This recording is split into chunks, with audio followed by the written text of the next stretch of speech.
शारदीय नवरात्रि 15 अक्टूबर से शुरू हो रहे हैं।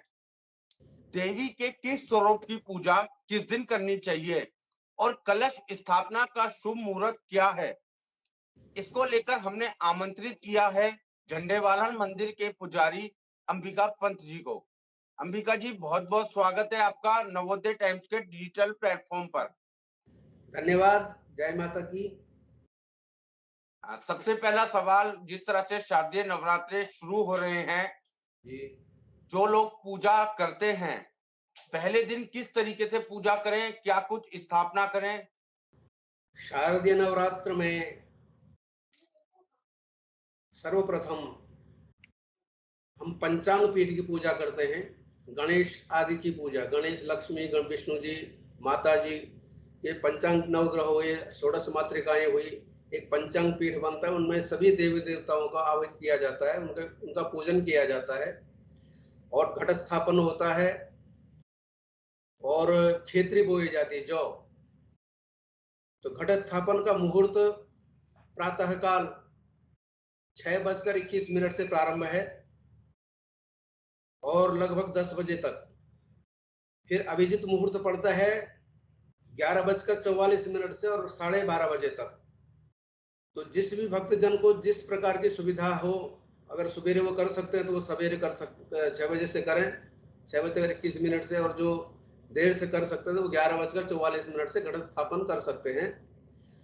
और ये घट स्थापन से ही माता की उपासना पूजन का जो मुहूर्त है वो शुरू हो जाता है और माता के प्रथम स्वरूप शैलपुत्री का आवाहन पूजन में किया जाएगा।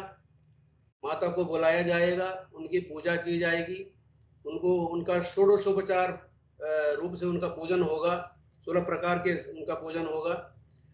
और हमारे मन में क्या कामना है, हम उस कामना को माता के समक्ष व्यक्त करेंगे। तो इसी तरह पूजा का जो क्रम चलता रहेगा वो प्रत्येक 9 दिन चलता रहेगा और अलग अलग देवियों की उपासना, पूजा, आराधना होती रहेगी। जी। अंबिका जी, भक्त जो हैं काफी तादाद में व्रत रखते हैं, जी। जिसको जैसी इच्छा हो। जी। जी। लगातार वो 9 दिन का व्रत रखते हैं या जी। पहला और आखिरी रखते हैं, तो जो लोग व्रत करते हैं किस तरीके से व्रत व्रत करें, आप कुछ बता सकें? व्रत का जो नियम है वो बहुत कड़ा नियम है। अगर व्रत सही मायने में किया जाए तो वो आम आदमी के बस की बात नहीं व्रत करना। जो लोग व्रत करते हैं वो कुछ अंश का करते हैं जो उनसे हो पाता है। व्रत में एक तो भक्ष्याभक्ष्य चीजों का निषेध है। जो चीजें आप खा नहीं सकते या खानी भी नहीं चाहिए, वो चीजों को नहीं खाना है। इनमें जैसे मांस इत्यादि हैं, काली दाल है, मसूर की दाल है, ये जो धरती से उत्पन्न वाली सब्जियां हैं, जैसे प्याज हो गया, लहसुन हो गया, आलू खैर तो नहीं है, लेकिन ये लहसुन, प्याज इत्यादि जो चीजें हैं ये निषेध मानी गई हैं। ये तामसिक भोजन में आता है, इससे पाप तो नहीं लगता है, मगर तामसिक भोजन है, हमारी जो वृत्ति है वो तामसिक हो जाती है और हमारा मन देवी की आराधना में नहीं लगेगा, उनके पूजन में नहीं लगेगा, क्योंकि वो हमारे मन में तमस भर देगा और हमें आलस्य आएगा, नींद आएगी, तो विघ्न बाधाएं पूजन में आएंगी, जिससे हम पूजा सुचारू रूप से कर नहीं पाएंगे। ये चीजें हमें छोड़नी पड़ेंगी। चावल हुआ, दाल हुई, ये चीजें नहीं खानी है। जैसे ये कुट्टू का आटा होता है, इसकी पूरियां खाते हैं या पकौड़ियां जो भी बनाए, सांवे का खीर हुआ, तो ये चीज लोग व्रत में अधिकतर खाते हैं। रामदाने के लड्डू हैं, ये चीजें लोग प्रयोग करते हैं उसमें। वस्तुतः जमीन में सोना चाहिए, इसका भी नियम है कि जमीन में ही सोए, स्त्री गमन ना करें, पराई घर का भोजन न करें। बहुत सारे कड़े नियम हैं। अगर व्रत आपने रखा है माता के निमित्त तो ये व्रत का पालन आपको करना है। तो ये बहुत सारे शास्त्रों में कड़े नियम बताए गए, तो वो हम लोग उतना कर नहीं पाते हैं, हम थोड़ा बहुत ही कर पाते हैं जो हमसे संभव हो सकता है। अगर वो भी हम करें तो अगर श्रद्धा भाव और विश्वास हो तो वो भी ठीक है। अंबिका जी, 9 दिन 9 देवी के अलग अलग स्वरूप की पूजा की जाती है। जी। किस जी। कौन से देवी की पूजा की जाती है?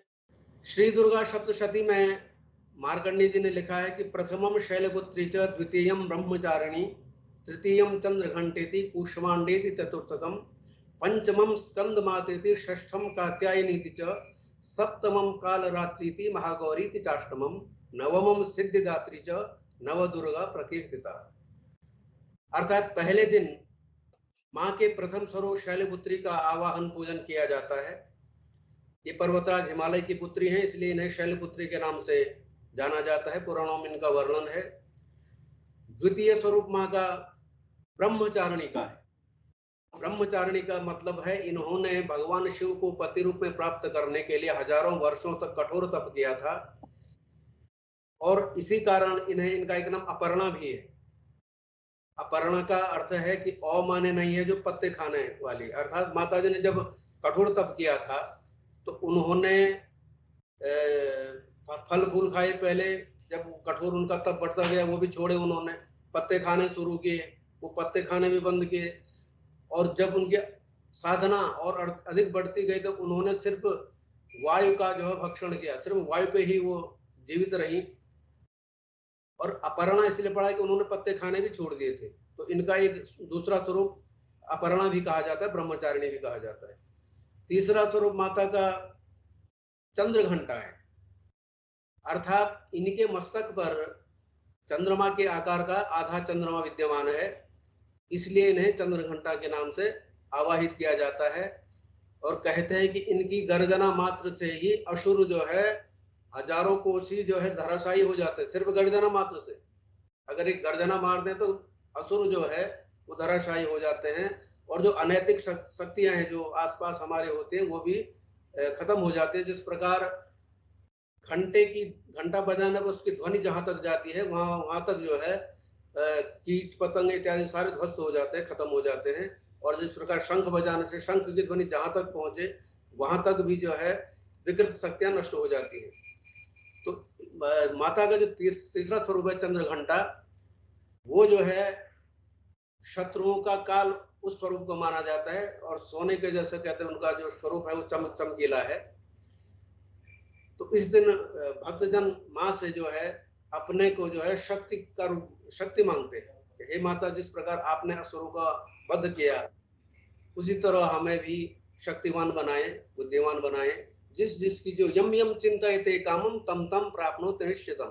दुर्गा सप्तशती माता है कि यम यम चिंतयते कामम तम तम प्राप्नोति निश्चितम, अर्थात भगवती कहती हैं कि जो भक्त मुझे जिस भाव से, जिस कामना से मेरी आराधना पूजन करता है, मैं उस भक्त की उस मनोकामनाओं को अवश्य पूरी करती हूँ, इसमें कोई संदेह नहीं है।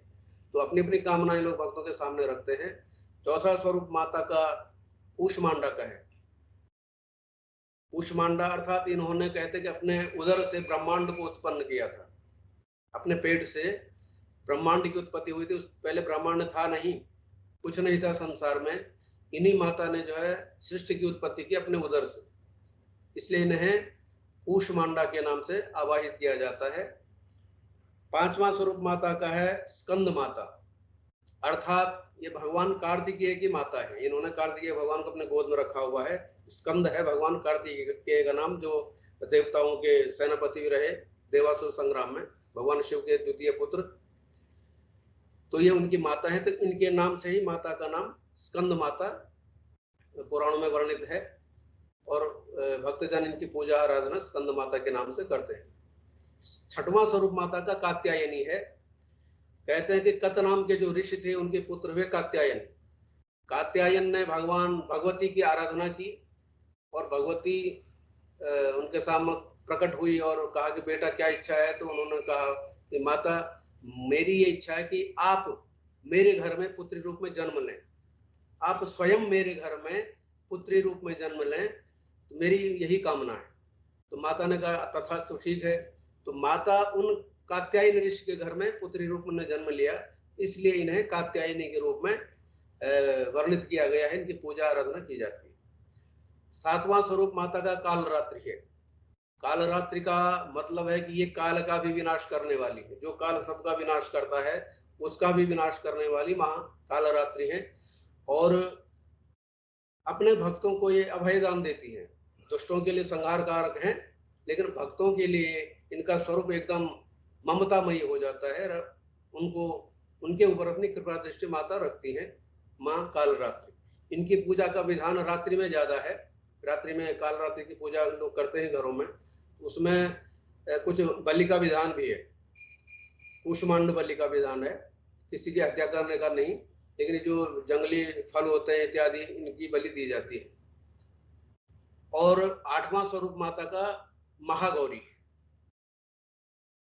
इस स्वरूप में भी माता ने भगवान शिव को पति रूप में प्राप्त करने के लिए बहुत कठोर तप किया था। इतना कठोर तप किया था कि उनका शरीर जो है काला पड़ गया था माता जी का, उस तप के कारण। तो कहते हैं कि भगवान शिव ने माता को गंगा जल से उन्हें स्नान कराया, और उस गंगा जल से स्नान करने के बाद माता का स्वरूप गौर हो गया, श्वेत हो गया। तो इसलिए इन्हें महागौरी के नाम से जाना जाता है। और इनकी जो आयु महादेवी पुराण में कहा गया है कि 8 वर्षा भवित गौरी। माँ गौरी की जो आयु है वो 8 वर्ष की कन्या का है। तो इसलिए कन्या पूजन का भी विधान है इस दिन।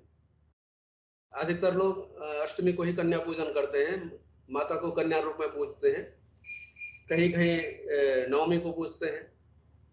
तो ये महागौरी का 8वां स्वरूप है माता का। और 9वां स्वरूप है भगवती का सिद्धिदात्री, अर्थात अपने भक्तों को, अपने उपासकों को, अपने श्रद्धालुओं को जय माता अनेक प्रकार की सिद्धियां प्रदान करती है। भगवान शिव को भी इन्होंने सिद्धि प्रदान की थी, और उसी सिद्धि के कारण भगवान शिव के 2 रूप हुए थे। अर्धनारीश्वर, अर्धनारीश्वर उन्हीं की कृपा से, माँ सिद्धिदात्री की कृपा से भगवान शिव हुए थे। तो इसलिए संसार में भगवान शिव को अर्धनारीश्वर के नाम से भी जाना जाता है, ये पुराणों में वर्णित है। तो इस प्रकार देवी के ये जो स्वरूप हैं, और इनकी सबकी अलग अलग विशेषता है, अलग अलग उनका प्रयोजन है। भक्ति का, लोगों का मांगने का, भगवती से अपने मन की जो बात है वो रखने का है।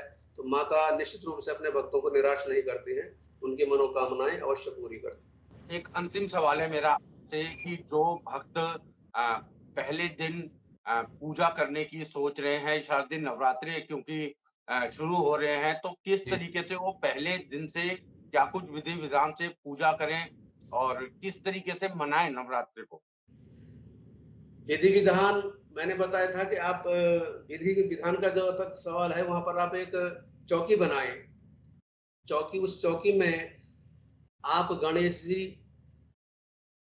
नवग्रह देवता, 16 मातृकाएं, ब्रह्मा विष्णु महेश, महालक्ष्मी जी, महाकाली, महालक्ष्मी, महासरस्वती, तीनों का स्वरूप, मतलब पंचनाम देवता जो है, सूर्य भगवान है। तो ये पंचांग पीठ से कहते हैं, इस पंचांग पीठ की स्थापना करें और इन देवताओं का आवाहन वहां पर करें, क्योंकि बिना गणेश जी के पूजा नहीं मानी जाती है, क्योंकि सर्वप्रथम गणेश पूजनीय है। तो सर्वप्रथम गणेश जी विघ्नहर्ता है, बुद्धिदाता है, तो सबसे पहले उन्हीं का आवाहन किया जाता है। और उनके आवाहन के बाद अन्य देवी देवताओं को उनको बुलाया जाता है, उनकी पूजा की जाती है, और बाद में देवी का आवाहन किया जाता है माता का। तो उनको स्नान करा, अगर मूर्ति है होनी चाहिए, मूर्ति को स्नान करा करके एक बर्तन में पंचामृत से, दूध, दही, शहद, चीनी, घी, इस तरह से भगवती का स्नान करा करके पंचामृत से, उसके बाद गंगा जल से साफ धो करके और एक शुद्ध तौल इस कपड़े से जो है पोंछ करके माता को एक उनका सिंहासन छोटा सा उसमें विराजमान कर दें। और तब भगवती के सामने पूजा सामग्री, अगर पंडित जी है किसी के, तो पंडित जी अपने पंचांग के हिसाब से करेंगे पूजा। अगर आप खुद कर रहे हैं तो आप भी रोली मोली, जो भी धूप अगरबत्ती प्रसाद आपने जो भी रखा है माता के सामने उसको रख दीजिए, जोत जला दीजिए, और माता से प्रार्थना करिए कि हे माता, मैं आपका मंत्र तंत्र कुछ नहीं जानता हूँ, न मंत्रम नो यंत्रम तदति न जाने स्तुति में, मैं आपकी स्तुति भी नहीं जानता हूँ, मैं आपका कुछ नहीं जानता हूँ, लेकिन मेरे आपके प्रति श्रद्धा है, विश्वास है, ये है कि आप मेरी पूजा को अवश्य स्वीकार करेंगी। इस प्रकार करुणामय भाव से भगवती के सामने आपने पूजा करना है। करुणा, श्रद्धा और विश्वास का होना नितांत आवश्यक है। इसमें आडंबर बिल्कुल ना नहीं करना। आडंबर किसको दिखाना है? दुनिया को नहीं दिखाना है। आपने अपनी आत्म शांति के लिए सिर्फ पूजा करनी है भगवती की, और श्रद्धा भाव है तो आप निश्चित रूप से भगवती आपकी मनोकामना पूरी करेंगे, इसमें किसी प्रकार का कोई संदेह नहीं। इसमें सर्वप्रथम श्रद्धा भाव का नितांत आवश्यक है। भगवती कहती हैं कि पत्रम पुष्पम फलम तोयम यो मे भक्त्या प्रयच्छति। मुझे किसी आडंबर की जरूरत नहीं है। पत्र, पुष्प, फल, जल, जी मुझे आप सिर्फ यही अर्पित कर दें। आपके पत्र नहीं है, फूल नहीं है, पत्ते चढ़ा दो, पत्ते नहीं है, फल चढ़ा, फल नहीं है तो पानी तो होगा, जल तो होगा। वही जल श्रद्धा पूर्वक मुझे चढ़ा दें तो मैं उसमें तृप्त हूँ, शांत हूँ। मुझे और कुछ जरूरत नहीं है, इस पर श्रद्धा और भाव मेरे प्रति होना जरूरी। तो आप आडंबर कितना कर दो, करोड़ों रुपया खर्च कर दो, वो तो दिखावा है। आपकी आत्म शांति नहीं होगा, आपका बाहरी दिखावा उसमें ज्यादा होगा, आत्मिक शांति बिल्कुल भी नहीं होगी। आप लिख के ले लीजिए, आत्म शांति तब होगी जब आप मन से, श्रद्धा से उस भगवती का आह्वान पूजन करेंगे। यह है मूल रूप, मूल मंत्र तो ये है जी। बिल्कुल, आप भी अगर शारदीय नवरात्रि को लेकर उत्सुक हैं और इस दिन मनाने की सोच रहे हैं, तो पुजारी अंबिका पंत जी ने जो आपको बताया है, इसे फॉलो करें।